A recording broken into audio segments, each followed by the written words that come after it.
बिस्मिल्लाहिर्रहमानिर्रहीम, अस्सलाम वालेकुम and a very good morning to all of you. उम्मीद करते हैं कि आप सब खैर आफियत से होंगे। आपकी सुबह का आगाज हो चुका होगा।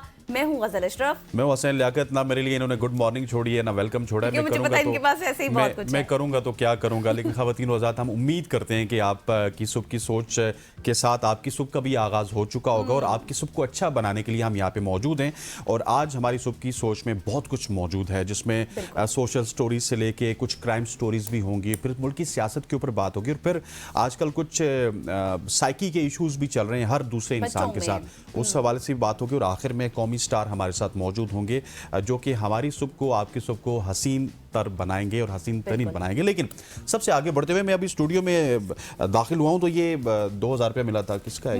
मेरे ये आपके हैं? वो अहमद भाई आपके हैं? वो सब ऊपर से हमाद कह रहा है मेरा है, सब कह रहे हैं हमारे। वो सईद की भी आवाज आई नहीं मेरे ही है, क्योंकि मैं आपके साथ पैसे मुझे यहाँ से मिले और उम्मीदवार 6 लोग मतलब ये हमेशा से होता है, स्कूल कॉलेजेस में भी होता है, मेरे स्टूडियो में भी हुआ कि पैसे मुझे मिले। गजल भी उम्मीदवार है, अहमद भाई भी उम्मीदवार हैं, ऊपर हमारे प्रोड्यूसर साहब भी उम्मीदवार हैं, सईद साहब भी उम्मीदवार हैं। वैसे इस हवाले से ना कुछ हुआ है, पहले वो देख लेते हैं, उसके बाद इसके ऊपर हम कमेंट्री करते हैं। ये किसी के पैसे गिर गए, ये थैंक यू जो भी मुझे दे के गया। ऑपोजिशन के यहाँ आने से पहले किसी के ये पैसे गिर गए, यहाँ ये को 10-12 हाथ खड़े हो गए। पैसे इतने नहीं है जितने लोगों के हाथ खड़े, ये तो सारे हाउस के हाथ खड़े हो गए। ख़वातीन हज़रात, ये यहाँ का हाल नहीं है, ये आपकी कौमी असम्बली का हाल है, जहाँ पे कौमी असम्बली में स्पीकर साहब को पैसे मिले और वो पैसे जब उन्होंने लहराए तो उसके बाद 12 हाथ आपके मेंबरान कौमी असम्बली के खड़े हो गए। ख़वातीन हज़रात, ये वाक़या हुआ आपकी कौमी असम्बली में जब अयाज सादिक साहब ने अपने हाथ लहराए और 12 अरकान इतने पैसे नहीं जितने हाथ खड़े हो गए। एग्जैक्टली 12 अरकान ने अपने हाथ खड़े कर दिए, जिसके बाद यहाँ पे भी कहके हुए, ऐवान में भी कहके हुए, लेकिन इजलास खत्म करते ही स्पीकर ने यह बता भी दिया कि एक इकबाल अफरीदी साहब के पैसे थे जो उन्हें वापस कर दिए गए। लेकिन ये एक बड़ा अलमिया है कि हमारी सोसाइटी में कहीं पे भी किसी के पैसे अगर गिर जाएं तो अगला बंदा अगर ईमानदारी के साथ ये बता दे कि मुझे पैसे मिले, तो 12 उम्मीदवार आ जाते हैं, 30 उम्मीदवार आ जाते हैं, उसके बाद रेक्टिफाई करना पड़ता है और करते करते करते आपको कई दिन लग जाते हैं, हफ्ते लग जाते हैं कि जो असल उसका मालिक होता है ना उस तक पहुंचना है। लेकिन ये एक बड़ी अजीब और गरीब सी बात थी कि कौमी असम्बली के तमाम मेंबरान को वो पैसे चाहिए। इंटरेस्टिंग चीज ये थी कि वो स्पीकर साहब खुद भी ये कह रहे थे कि इतने पैसे नहीं है जितने हाथ खड़े हो गए, लेकिन चले एंड पे जिसके थे पैसे इकबाल अफरीदी साहब के, उनको वो पैसे मिल गए और अच्छा हुआ। बहुत प्यार है हमारे हर बंदे को प्यार है, यहाँ असेंबली को भी प्यार है, मेंबरान असेंबली को भी है, यहाँ पर भी है। जैसे ही असलैन ने कहा, मैंने कहा मेरे ही होंगे क्योंकि अक्सर मैं भूल भी जाती हूँ पैसे रख के। तो खैर जी, ये एक इंटरेस्टिंग सा वाकया था जो आपके साथ हमने शेयर किया। आगे बढ़ते हैं और आपको खबर देते हैं कि इस्लामाबाद में पहली बार हॉट एयर बैलून और ग्लाइडिंग का तजुर्बा मुतारिफ कराया गया और बहुत ही जबरदस्त किस्म का, जिससे मकामी अफराद और सयाह दारुल हुकूमत के वसी मनाजर का लुत्फ उठा सकेंगे। और ये नया एडवेंचर जो है वो शहर की बढ़ती हुई सयाहत को मजीद फ़रोग देने की तवक्को रखता है। पाकिस्तान एडवेंचर टूरिज्म एसोसिएशन की क़यादत में मकामी एविएशन माहिरीन के इश्तराक से ये लॉन्च फैसल मस्जिद, रावल झील और इसके साथ साथ दामनिको की सरसब झीलों को 1000 फीट की बुलंदी से दिखाता है। और तुर्की से दरामद और सिविल एविएशन अथॉरिटी इसके साथ साथ आप ये कहें कि certified tethered hot air balloon 4 से 6 अफराद के लिए 10 से 15 मिनट की महफूज फ्लाइट्स देता है। और अगर पर पर्सन के पैसों की बात की जाए, दोबारा से पैसों की बात आ गई, तो 5000 रुपये इसका टिकट है पर पर्सन के लिए जो इसका अदा करना होगा। बिल्कुल ऐसे ये एक बड़ी अच्छी एक्टिविटी है। हमने देखा है कि मुल्क के तूलो अर्ज में इस तरह की एक्टिविटीज़ का रुझान बढ़ रहा है। अब इस्लामाबाद से भी इस तरह की खबरें आ रही हैं, हम कई जिप लाइन देखते हैं कि इस तरह के बैलून देखते हैं और ये आवाम की जो बढ़ती हुई दिलचस्पी है सेहत के हवाले से उसको भी फ़रोग देता है। लेकिन अनफॉर्चुनेटली हमने देखा है कि ये ज़्यादातर हमें पूरे मुल्क में प्राइवेट सेक्टर करता हुआ नज़र आता है। हालांकि अगर दुनिया में देखा जाए तो वहाँ पे प्राइवेट सेक्टर तो कहीं ना कहीं पे कंट्रीब्यूट कर रहा होता है, लेकिन इस तरह की एक्टिविटीज़ गवर्नमेंट सेक्टर भी बहुत ज़्यादा इंट्रोड्यूस करवाता है। सो हमारे यहाँ गवर्नमेंट आई थिंक काफ़ी ज़्यादा रिलेक्टेड होती है। मुझे आज भी याद है, आज से 6 महीने पहले जब मैं बालाकोट में गया तो इसी तरह के एक बैलून का इशू बना हुआ था। वहाँ पे पहले उन्होंने बड़ी कामयाबी के साथ इसको लॉन्च किया और लॉन्च करने के बाद पता चला कि नहीं, आपने फलां इदारे से एनओसी नहीं ली, फलां इदारे से एनओसी नहीं ली। तो हमारे यहाँ होता ये है कि अगर आप कोई बिजनेस स्टार्ट भी कर लें तो उसमें कदगन बहुत ज़्यादा लग जाती है और एनओसीज का चक्कर आ जाता है। अगर आपका बिजनेस चल जाए, अगर ना चले तो फिर कोई नहीं पूछता। लेकिन ये हम लोग, मैं और हसनैन आप भी जाएंगे, ठीक है, जल्दी ठीक, करने के लिए। जल्दी जाएंगे और जल्दी नहीं, बल्कि हम ये समझते हैं कि हमें खुद नहीं, हम मैं और आप भी जाएंगे और उसके साथ साथ हम कैमरे को भी लेके जाएंगे और अक्स बंद करेंगे सुख की सोच के लिए, ताकि तमाम तर नाज़रीन हमारे साथ ये लम्हात एंजॉय कर सके। ख़वातीन और हज़रात, आगे बढ़ते हैं और आगे बढ़ते हुए एक बहुत ही इंटरेस्टिंग खबर है मेरे पास यूरोप से। लैटविया में मर्दों की कमी हो चुकी है और ख़वातीन का एक रुझान बढ़ता हुआ नजर आ रहा है, हस्बैंड्स फॉर हायर। अच्छा, हस्बैंड हायर किए जा रहे हैं, क्योंकि अब हस्बैंड्स को भी हायर किया जा रहा है। वैसे ये सुन के आपको हैरानगी होगी कि हस्बैंड हायर हो सकते हैं, एकदम से एक बंदे का दिमाग बड़ा अजीब व गरीब सा हो जाता है। लेकिन आपको इसकी हकीकत भी बताता चलूँ कि आदाद शुमार के मुताबिक मुल्क में खवातीन की तादाद मर्दों से 15.5% कम है, जो यूरोपीय यूनियन की औसत से, जो उनकी एवरेज है, उससे 3 गुना ज़्यादा है। 65 साल से जायद उम्र की खवातीन मर्दों के मुकाबले में 2 गुना ज़्यादा हैं और समाजी हलकों में मर्दों की कमी के बायस बहुत सी खवातीन के दोस्तों के जो ग्रुप्स होते हैं, आपस में जो बने होते हैं, उनमें भी मुकम्मल तौर पर खवातीन शामिल हैं, जबकि कुछ खवातीन ने शराकतदार की तलाश पे बैरून मुल्क मुंतकिल होना भी शुरू कर दिया।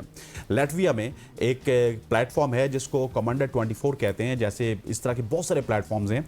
इस प्लेटफॉर्म में मेन विद गोल्डन आर्म, अच्छा, या फिर गोल्डन हैंड, उसके नाम से एक ऐप भी है, आप उस पर जा सकते हैं, क्लिक कर सकते हैं। ये आके करते क्या हैं, ये किसी भी घर में इनको आप हायर कर सकते हैं, ये आके प्लम्बिंग करते हैं, इसके अलावा लकड़ी का काम करते हैं, फिर कारपेंटिंग करते हैं, फिर इसके अलावा टीवी माउंटिंग जैसी खिदमात सरंजाम देते हैं, जो घरों में रवायती तौर पे हस्बैंड्स किया करते हैं, ताकि खवातीन को घर के कामों के लिए अजनबी मर्दों के साथ गैर ज़रूरी और जो मुश्किल समाजी तामुल है उससे बचाया जा सके। और माहिरीन इस संगीन सिनफी तवाज़ुन की खराबी को मर्दों में कम मुतवक्को उम्र से उनकी जो जोड़ते हैं, वो क्यों जोड़ते हैं? सिगरेट नोशी की वजह से, ख़राब सेहत की वजह से, गैर सेहतमंद तर्ज ज़िंदगी इसका नतीजा। और यही रुझान इस वक्त यूरोप पे पूरे देखा जा रहा है और यही रुझान पूरे बरतानिया में भी देखा जा रहा है, जहाँ पे खवातीन की तादाद बढ़ रही है और मर्द कम हो रहे हैं। लेकिन अल्लाह ताला की ब्लेसिंग है कि हमारे मुल्क में अभी तक ऐसा कोई रुझान पैदा नहीं हुआ है, मतलब इतना ज़्यादा रेशो नहीं आई, 51 to 52% खवातीन हैं और 48%। लेकिन इस तरह की सिचुएशन अभी शायद नहीं पैदा हुई कि हस्बैंड फॉर हायर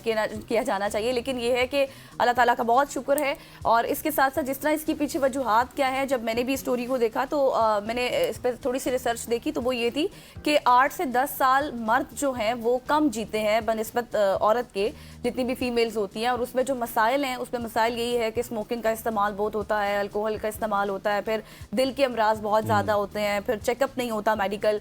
और जितने मर्द वहाँ पर मौजूद हैं, एक ये भी वजह सामने आई कि वो माइग्रेट कर जाते हैं अपनी नौकरी की कुछ इशूज़ की वजह से, या फिर दीगर कोई मसाइल होते हैं उनकी वजह से एक कंट्री से दूसरी कंट्री माइग्रेट कर जाते हैं। तो ये भी इशू है। तो इसके साथ साथ अब ये है कि बहुत सारे लोग इस स्टोरी जल्दी मर जाते हैं, ऐसे बड़ी ज्यादती है मर्दों के साथ। लेकिन ये है कि ये मतलब इतना जुल्म करती हैं ये औरतें कि मर्द बेचारे जल्दी मर जाते हैं। लेकिन अगर ये जो मसाइल हमने डिस्कस किए ये भी कम हो जाए तो बेहतर नहीं है? नहीं, वैसे जब हम यूरोप की बात करें तो वहाँ पे स्मोकिंग सिर्फ मर्द नहीं करते, खवातीन भी करती हैं। वहाँ पे अल्कोहल सिर्फ मर्द नहीं पीते, खवातीन भी पीती हैं। लेकिन ये जो स्ट्रेस देती है ना खवातीन, इस वजह से मर्द बेचारे चल बसते हैं। वैसे मुझे ये बताएं, अभी इससे पहले आपने कहा कि मर्द जल्दी मरते हैं, वो कभी किसी औरत पे मरते हैं, कभी किसी औरत पे, आप कौन सा मरना कह रहे हैं? मैं तो कह रहा हूँ कि दूसरे वाला मरना, जिसकी वजह से उनकी तादाद कम हो रही है। ओके, सही। तो जी ये स्टोरी आपको बतानी भी लाजमी थी कि ऐसा भी दुनिया में हो रहा है। आगे बढ़ते हैं और अब थोड़ा सा आपको ये भी बताते हैं कि ऐसे दौर में जहां अदालतों में ज़्यादातर ख़ानदानी झगड़े, विरासत या फिर जायदाद के गिर्द केसेस घूम रहे होते हैं, तो सऊदी अरब से सामने आने वाला एक नायाब और जज्बाती मुकदमा मुल्क भर समेत बैरूने मुल्क लोगों के दिलों को छू गया। कासिम रजन के इलाके अलास्किया में 2 भाई जज के सामने खड़े थे। तो जो झगड़ा था वो ना ही जायदाद पे था ना पैसों पर था, बल्कि झगड़ा इस बात पर था कि दोनों अपनी ज़ईफ़ उल अमर वालिदा की खिदमत की जिम्मेदारी खुद लेना चाहते थे। वालिदा उनकी बहुत ज़्यादा ज़ईफ़ थी, बूढ़ी हो चुकी थी, और दोनों भाई का ये झगड़ा था कि वालिदा हमारे साथ रहे। बड़े भाई जो हज़ामुल गमादी हैं, उन्होंने अपनी माँ की खिदमत में अपनी ज़िंदगी गुजार दी और उन्होंने शादी भी नहीं की और ना ही उन्होंने ना मुलाजमत इख्तियार की। उनका कहना था कि वो हर लम्हा अपनी वालिदा के करीब रहना चाहते हैं और उनकी खिदमत ही उनकी खुशी और मकसद है। छोटे भाई की बात की जाए तो उनकी भी ये ख्वाहिश थी कि वो अपनी माँ की जिम्मेदारी उठा लें, और उनका ख्याल था कि हज़ाम भाई जो बड़ा यानी कि जो भाई था वो अब बुढ़ापे को पहुंच चुके हैं और मुसलसल खिदमत के बाद अब उन्हें आराम की ज़रूरत है। दोनों की ये ख्वाहिश में मुकाबला नहीं था बल्कि मोहब्बत थी, और जज ने फैसला ना कर पाते हुए माँ को अदालत में बुलाने का हुक्म दिया और वो 100 साल से ज़ायद उम्र की थी जो उनकी वालिदा थी।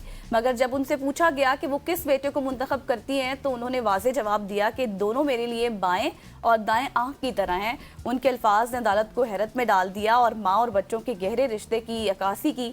जब माँ फैसला ना कर पाई तो दोनों बेटे सच्चे दिल से खिदमत की ख्वाहिश भी रखते थे, तो जज ने अमली बुनियाद पर यह फैसला सुनाया कि वालिदा की देखभाल की जिम्मेदारी छोटे भाई को सौंप दी गई, क्योंकि ज़ाहिर है वो शादीशुदा थे, उनके बेटे और बेटियां भी मदद कर सकते हैं उनकी देखभाल में। और ये वाकया बहुत पुराना है, बहुत पहले ये पेश आया था, लेकिन अभी आपके साथ शेयर करने का मकसद भी ये है कि अभी रमा हफ्ते जो एक्स है या फिर ट्विटर है वो दोबारा इस वाक़े को उस पर बहुत ज़्यादा ये वायरल हो रहा है और लोगों ने इसे बेमिसाल मोहब्बत और कुर्बानी की कहानी भी करार दी। बिल्कुल ऐसी पिछली स्टोरी में हम यूरोप की स्टोरी बता रहे थे जहाँ पे हम मर्दों के मरने की बात कर रहे थे। कोई मर्द महबूबा पे मरते हैं, कोई मर्द वैसे ही मर जाते हैं या महबूबा की वजह से मर जाते हैं, लेकिन ये हमारे इस्लामी माशरे की खूबसूरती है। सऊदिया में मर्द तो मर रहे हैं लेकिन यहाँ पे लड़ाई हो रही है माँ की वजह से, माँ की खिदमत के हवाले से। और ये खूबसूरती इसी वजह से है कि हमारे जो दीन की तालीमात हैं उनकी वजह से है कि हम अपनी माँओं को मोतबर समझते हैं, उनकी खिदमत को मोतबर समझते हैं। और जिस तरह से वो ज़ईफ़ुल उम्री में पहुँचती हैं तो उसके बाद यकीनी तौर पे उनको खिदमत की ज़रूरत होती है, उनको सहारे की ज़रूरत होती है। लेकिन यहाँ पे भाई आपस में लड़ रहे हैं। और यही अगर आप यूरोप की बात करेंगी जहाँ पे ख़वातीन ज़्यादा हैं और मर्द कम हो रहे हैं, उस यूरोप में इसी तरह की माओं को अक्सर व बेशतर ओल्ड एजेस में भेज दिया जाता है। ओल्ड हाउस जो होते हैं वहाँ पे भेज दिया जाता है और वहाँ पे उनको एक मतलब जो है ना माहौल प्रोवाइड किया जाता है। ऐसा पूछा भी नहीं जाता, ऐसा पूछा भी नहीं जाता। और वो सर्कल चल रहा है ना, what's goes around comes around वाला सर्कल है, वही सर्कल उनके साथ भी चलता है, उनकी औलादों के साथ भी चलता रहता है। ऐसे ही है। ख़वातीन नौज़ाद आगे बढ़ते हैं और एक बहुत ही इंटरेस्टिंग खबर आपको देते हैं। और बाज़ शहरी ऐसे होते हैं जो कानून के ऊपर इस हद तक अमल करते हैं कि वो पूरी जगहों पे वायरल हो जाते हैं। स्टोरी बड़ी इंटरेस्टिंग है, आपने सोशल मीडिया पे देखी होगी। भारतीय रियासत उत्तर प्रदेश के ज़िला आगरा में एक दिलचस्प वाक़या पेश आया जहां एक शख्स को कार चलाते हुए हेलमेट पहने देखा जा सकता है। ये गैर मामूली कदम उस वक्त सामने आया जब मुबैना तौर पर पुलिस ने उसे कार चलाने के दौरान हेलमेट ना पहनने पर 1100 रुपए का चालान किया। मतलब कार चलाने पर हेलमेट ना पहनने पर चालान, मतलब ये अजीब गरीब सा चालान था। हाँ, भारतीय शहरी गुलशन का कहना है कि मैं एक गाड़ी चला रहा था और बाकायदा सीट बेल्ट भी लगाई थी, लेकिन फिर भी पुलिस ने रोका और उन्हें हेलमेट ना पहनने पर जुर्माना कर दिया। गुलशन का कहना था कि वो कानून की पासदारी करने वाले शहरी हैं, इसलिए उन्होंने चालान के बाद एहतियातन कार चलाते हुए भी हेलमेट पहनना शुरू कर दिया ताकि दोबारा चलान ना हो सके। वाक़या सामने आने पर सोशल मीडिया पर लोगों ने हैरत का इजहार भी किया, तंज़ो मज़ाक भी किया और ट्रैफिक कवानीन के जो निफाज है उसमें गलतियों पर सवाल भी उठाए। मकामी हुकाम ने मामले की तस्दीक या वजाहत पर अब तक कोई बयान जारी नहीं किया और नहीं कर सकते हैं, क्योंकि मुझे लगता है कि वो जो ट्रैफिक वार्डन था ना वो भी पीके ही था, क्योंकि वहाँ पे पीके काफ़ी ज़्यादा होते हैं। पीके काफ़ी ज़्यादा। और मुझे ऐसा लगता है कि ये जो हमारे पाकिस्तान में जो रूल्स आए हैं ना अभी हेलमेट वाले और जुर्माने वाले, इसका असर हमारे पड़ोसी मुल्क ने बहुत ज़्यादा ले लिया कि गाड़ी वालों को भी अब चालान किया जा रहा है। मतलब कि वो इसको ना एक स्टेप हमसे आगे हो गए। हमने बाइक वालों को हेलमेट लाजमी किया था ना कि आप गाड़ी में सीट बेल्ट भी पहनेंगे और हेलमेट भी पहनेंगे। इतनी भी आप हमारी क्या मतलब नकल करते हैं, कॉपी कर रहे हैं आप। नकल के लिए भी अकल की जरूरत होती है। तो खैर जी, अजीबोगरीब सी ये वाकया था जो आपके साथ हमें शेयर करना था। आगे बढ़ते हैं। और आपको पता है कि अक्सर हम लोग क्या करते हैं कि यहाँ पर सेगमेंट्स करते हैं और अभी पिछले दिनों ही हमने एक सेगमेंट किया जिसमें हमने एक ट्रेनर को भी बुलाया जिसने बाकायदा, हसनैन आपने भी उनके साथ वर्जिश की और बताया कि किस तरह से होनी चाहिए। साथ ही साथ हम डाइट के हवाले से भी बात करते हैं। लेकिन आपको पता है कि अब सर्दियां हैं ना, और सर्दियों में क्या होता है कि बहुत लेजी हो जाता है इंसान, उठने का दिल नहीं करता, घर से उठने का दिल नहीं करता। हमारे वक्त में तो बिल्कुल उठने का दिल नहीं करता कि सुबह 7 बजे आप उठें, उठ के आएं और यहाँ पे आके तैयारी करें, तैयारी करने के बाद शो करें। बिल्कुल बहुत मुश्किल हो जाता है। और लोग कहते हैं कि बस बिस्तर में इंसान सोया ही रहे और अपनी नींद पूरी की जाना। और अक्सर फिर हम ये भी बात करते हैं कि हर वक्त सोना भी इंपॉर्टेंट है या फिर नहीं। तो अब इसी पर आज हम बात करेंगे कि वर्जिश या नींद दोनों में सेहत के लिए ज्यादा अहम कौन है। अच्छी सेहत के लिए नींद और वर्जिश दोनों को अहम करार दिया जाता है, लेकिन इस हवाले से नींद ज्यादा अहम होती है या वर्जिश? इस सवाल का जवाब एक नई तिब्बी तहकीक में दिया गया है। जर्नल कम्युनिकेशन मेडिसिन में शायद तहकीक में बताया गया है कि मजबूरी सेहत के लिए नींद वर्जिश से ज्यादा बेहतर साबित होती है। और तहकीक के मुताबिक दुनिया भर में बेशतर अफराद नींद और वर्जिश दोनों के लिए तजवीज़ करदा सिफारिशात को पूरा करने में मुश्किलात का सामना करते हैं। तो अगर नींद पर तवज्जो मरकूज की जाए तो ये सेहत के लिए बेहतर हो सकता है। इस तहकीक में दरियाफ्त किया गया कि बेशतर अफराद 7 घंटे से कम सोते हैं, जबकि 8000 से कम कदम रोजाना चलते हैं। महज 8 में से एक मुसाफिर या फिर फर्द दोनों अहदाफ को पूरा करने में कामयाब होता है।